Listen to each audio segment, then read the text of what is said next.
A volta da monarquia do Brasil. República, parlamentarismo ou monarquia? O Brasil vai escolher. Recentemente eu fiz um vídeo sobre a volta da monarquia no Brasil, uma ideia que chegou ao Senado. Esse vídeo repercutiu muito e teve muitas discussões nos comentários. Recentemente vi que alguns ainda estão comentando, então por isso eu decidi trazer algumas novidades sobre a volta da monarquia. Em meio a isso, já gostaria de pedir que você deixe nos comentários a sua opinião, se você é a favor da volta da monarquia ou prefere a nossa república.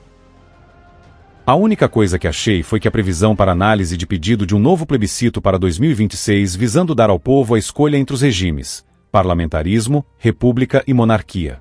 Quem propõe visa novamente trazer o assunto para tentar restaurar a monarquia parlamentarista no Brasil. O assunto já foi alvo de plebiscito em 21 de abril de 1993 e o povo preferiu a república presidencialista, que concentra poder nas mãos de um presidente, rejeitando a monarquia parlamentarista. No entanto, não podemos nos esquecer que esperaram 100 anos após a queda do Império para fazer a votação, e na época o povo não tinha muitas fontes de informações. Mesmo sendo muito difícil, os monarquistas ainda têm esperança, e o movimento monarquista brasileiro cresce. Para eles a república presidencialista se mostrou não efetiva, tendo que gastar orçamentos que poderiam ser investidos no povo, para comprar apoio no Senado e Câmara. Com a monarquia parlamentarista, o partido eleito teria mais autonomia para governar, sem precisar usar dinheiro público para ter apoio. O movimento monarquista afirma que países como Espanha, Inglaterra, Dinamarca, o parlamentarismo monárquico, tem se mostrado efetivo, os índices de corrupção são baixos e os investimentos públicos são altos, porque o partido eleito pelo povo tem mais autonomia para governar em um sistema parlamentarista, não precisando fazer média com o povo. Se esse novo plebiscito realmente acontecer em 2026, o Brasil pode voltar a discutir uma mudança profunda, trocar o sistema atual de governo. A proposta seria eleger não só um partido, mas também um primeiro-ministro, como acontece em regimes parlamentaristas. E no lugar de um presidente com tanto poder, o país teria uma figura simbólica de unidade nacional, o imperador. Um papel parecido com o que Dom Pedro II exercia, por exemplo, com o chamado poder moderador. Mas não basta só a vontade popular expressa nas urnas. Para que a monarquia volte de forma oficial, seria necessária uma emenda à Constituição. E isso exige aprovação com maioria qualificada tanto na Câmara quanto no Senado. Ou seja, é um processo político bem mais complexo do que só ganhar um plebiscito. A proposta mais recente de consulta popular partiu de um cidadão paulista, identificado como Ilgner, que enviou o pedido ao Senado. No documento, ele defende que o modelo atual, a república presidencialista, não tem funcionado bem. Segundo ele, boa parte do orçamento público acaba sendo usada para garantir apoio político no Congresso, em vez de ser investida diretamente na população. Agora, muita gente torce o nariz só de ouvir a palavra monarquia, como se fosse algo ultrapassado ou fora da realidade. Mas e se eu te dissesse que vários países modernos, democráticos e extremamente desenvolvidos funcionam hoje sob o modelo monárquico? E que, em alguns deles, a monarquia foi até restaurada depois de ter sido abolida. Vamos olhar para fora do Brasil um pouco. Pegue a Espanha, por exemplo. Depois de décadas sob uma ditadura, o país restaurou sua monarquia em 1975, com o rei Juan Carlos assumindo como chefe de Estado. Mas atenção, ele não governava o país, quem governava era o primeiro-ministro. O rei simbolizava a unidade nacional e teve um papel fundamental na transição democrática. Hoje, a Espanha é uma das maiores economias da Europa, com instituições políticas relativamente estáveis e um sistema parlamentarista em funcionamento. Outro exemplo é o Reino Unido. A monarquia britânica nunca foi interrompida, e mesmo assim o país é referência mundial em democracia, liberdade de imprensa e estabilidade institucional. A rainha, agora o rei, não manda no país. Quem governa é o primeiro-ministro, eleito pelo povo. A figura monárquica atua como símbolo da continuidade, da identidade e da estabilidade da nação. E veja, mesmo sem eleger um presidente, o povo britânico continua tendo voz ativa por meio de eleições parlamentares. Na Noruega, Dinamarca, Suécia, Holanda, o cenário é parecido. Monarquias parlamentares que coexistem com democracias maduras, sociedades desenvolvidas, índices altíssimos de qualidade de vida e baixa corrupção. A lógica é simples. Nesses países, o chefe de Estado, o monarca, representa a unidade e a estabilidade, enquanto o chefe de governo, o primeiro-ministro, cuida da política, é eleito e pode ser trocado. O sistema tende a evitar crises institucionais como as que o Brasil tem enfrentado, onde presidentes eleitos acabam travando disputas políticas com o Congresso, ou sendo ameaçados de impeachment a todo momento. Aqui no Brasil, os monarquistas argumentam justamente isso, que o presidencialismo tem se mostrado caro, ineficiente e instável. Segundo eles, o governo precisa gastar bilhões em emendas e cargos para conseguir apoio no Congresso. Já no sistema parlamentarista com monarquia, o partido eleito governa com mais autonomia, e se não funcionar, o parlamento pode trocar o primeiro-ministro sem precisar parar o país. E quem seria o imperador, caso essa proposta avance? O nome que aparece é o de Dom Bertrand de Orleans e Bragança, de 84 anos, bisneto da princesa Isabel e trineto de Dom Pedro II. Ele é o herdeiro da Casa Imperial do Brasil e, segundo os monarquistas, seria uma figura capaz de representar o país acima das disputas políticas, como acontece com os monarcas europeus. Mas claro, nada disso acontece automaticamente.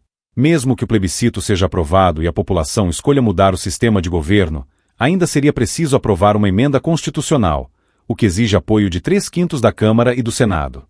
Não é simples, mas também não é impossível, especialmente se houver pressão popular.